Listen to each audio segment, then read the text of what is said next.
Good evening, everyone, and welcome to 27 Minutes right here on WJTS UPN 27. 9th District Congressman Barron Hill is still working to help Hoosier seniors afford the prescription drugs they need. In May, Hill visited Flick's Drugs in Jasper to discuss the high prices that seniors are forced to pay for their medicine. And on Tuesday, Hill was back in Jasper at Flick's to discuss what he and the Congress are trying to do to solve the problem. I did a study a couple months ago to try to determine what senior citizens as individuals were being charged for their medicines versus what an insurance company is charged by the pharmaceutical company. And I'm finding that senior citizens have they're paying almost 2 to 3 times more than what insurance companies are being charged. So there's a bill in Congress right now that would help senior citizens. It's the president's proposal. And it's a voluntary program. For $12 a month, you'd get $2,000 of coverage. And I hope in the next couple of months that Congress enacts it into law. What about the people? Were they receptive to what you were talking about? Are they still frustrated? What's your pulse on the people here today that you talked to? Well, yes, frustration is a good word.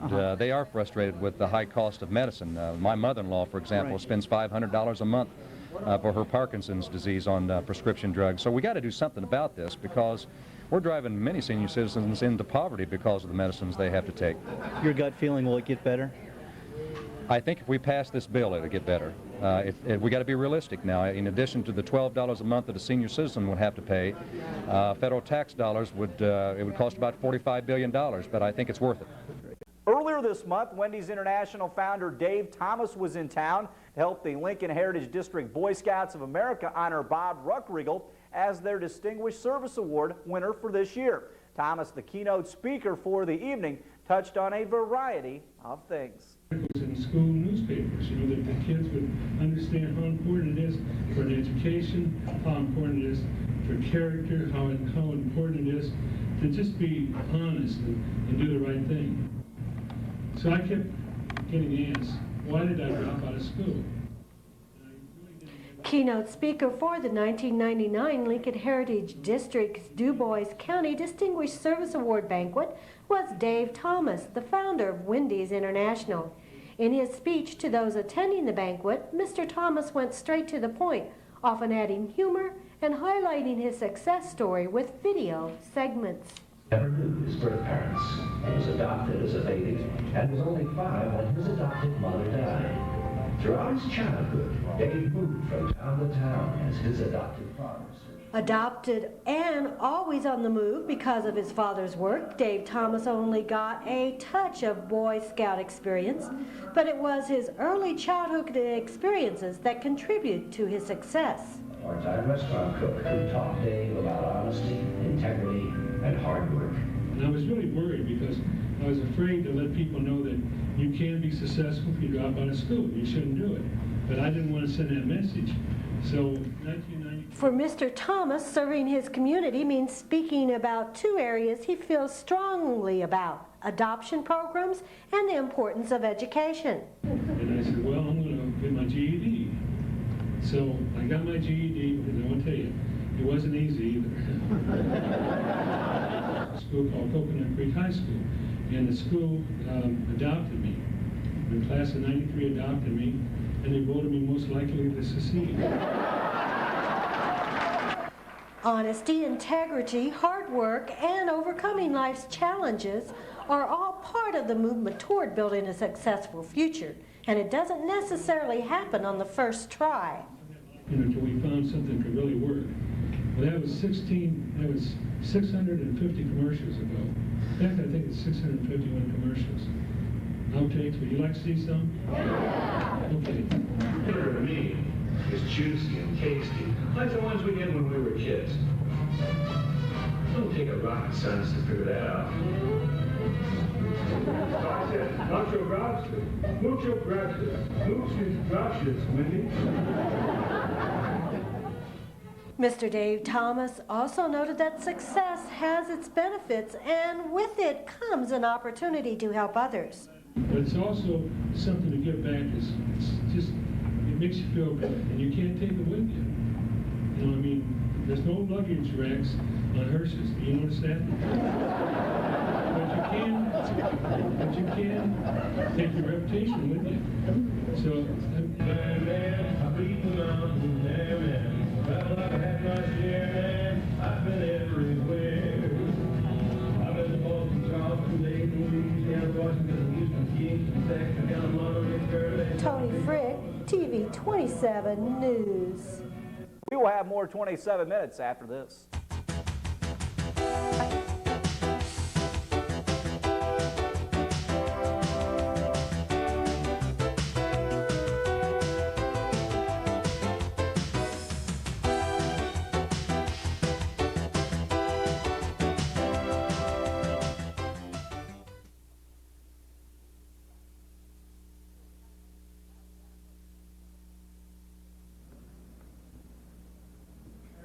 Yep. Welcome back. It's now time for today's Homeowner, brought to you by the good people at Kremps Lumber in Jasper.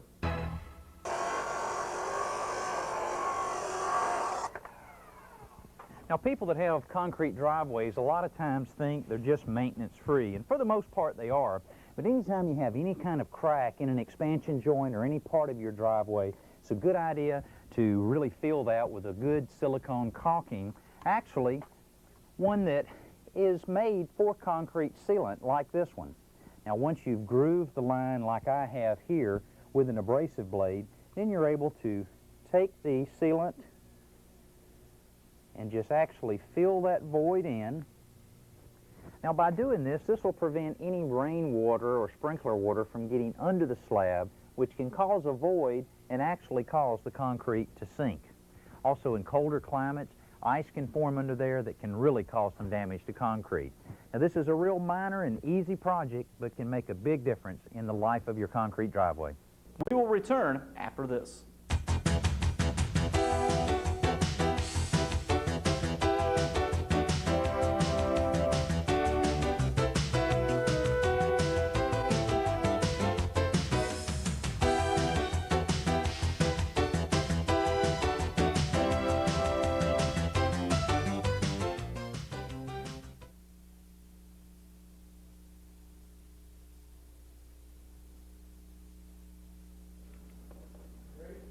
Not yet? Okay. Now I am. Yesterday, Tony Frick investigated all the noise and vibration outside her office here on 6th and Newton in Jasper. If your office is near 231 and the Jasper Courthouse, your walls may have been shaking lately. Yes, it's the sound of progress, or improvements in progress.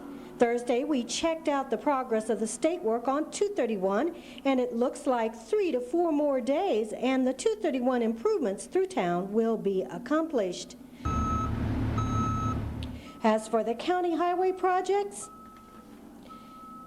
County Highway Engineer Wenhold updated the commissioners on Monday on the county's projects. The South Side Connector Road is in the midst of dirt work for the entire project. Paving between Meridian and Patoka Bridge is expected yet this year. Meridian Road will be open and Justin Street closed. South Newton Street is in Phase 2. Curbing is ready to pour and paving set for next week for Church and Hoaxend Streets. And oh, if you're a middle school student, you have more than traffic this and next week to run around on your way to the playing field. Tony Frick, TV 27 News. We will have all you want to know about high school football week number 2, so please stay with us.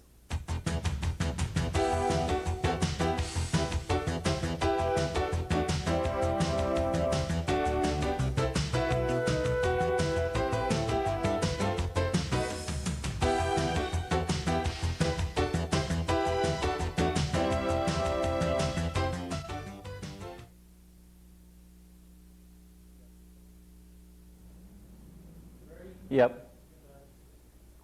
In sports, week 2 of the high school football season is here. Jasper will be at home to battle the Southridge Raiders in the annual Battle of DuBois County. The Wildcats lost to Memorial last week to open the season. As always, Jasper and Memorial played a whale of a high school football game to start the '99 season. Memorial scored first with 9:10 to go in the first as James Hubert kicked a 24-yard field goal. It was 3-0 Tigers. Jasper then started to take control of the game. Matt Cartwright had a 7-yard touchdown run to give Jasper a 7-3 lead after the Brock Werney PAT kick. Jasper made it 14-3 as Cartwright carried for 15 more yards to the end zone with 14 seconds to go in the opening stanza. To start the second quarter, the Tigers' Pat Dempsey bowled over from the 2-yard line with 10:17 to go to make it 14-9 Wildcats. The Cats answered right back. Cartwright scored on a 5-yard touchdown run with 5:23 to go until halftime. Then Memorial closed the half as quarterback Matt Hartman hit receiver Kevin Godbolt on a 21-yard touchdown pass play. The Tigers also complete the 2-point conversion pass. Jasper led 20-17 at the halftime break. The game turned the Tigers' way in the third as they grabbed their first lead since the first quarter as Dempsey got away from the Wildcat defensive unit for a 79-yard touchdown run to put the Tigers up. The lead was widened by the Tigers in the fourth as the Tigers struck gold when they connected on a 97-yard touchdown pass from Hartman to Godbolt after Reggie Hayes stuffed the previous play near the Tigers' goal line. Godbolt had 5 catches for 221 yards on the game. It was 31-20 after the PAT pass. Jasper cut the lead to 31-26 on a Matt Cartwright 4-yard run with 4:22 to go. Cartwright ran for 230 yards and had 4 scores. The Cats had the ball in the closing seconds, but they had killed their allotment of timeouts earlier in the quarter, then had their drive stalled on a botched 4th and 7 play, giving the Tigers a 31-26 opening night win. Southridge, meanwhile, manhandled Paoli on the road. Southridge had a little payback for Paoli as the Raiders paced the Rams 38-16 at Cookfield in Paoli. Southridge got a 28-yard pass play from Corey Minke to Brent Nally down to the Paoli 5. Then Jeremiah Treadway scored from the 3-yard line with 5:41 to go in the first. The PAT was no good. It was 6-0 Raiders. The next score for the Raiders was set up by a Ben Steckler interception, one of 3 picks on the night for the Raiders. Again, a big pass play from Minke to Steckler, good for 34 yards, set up an 8-yard option keep from Minke with 2:15 to go in the first to make it 12-0.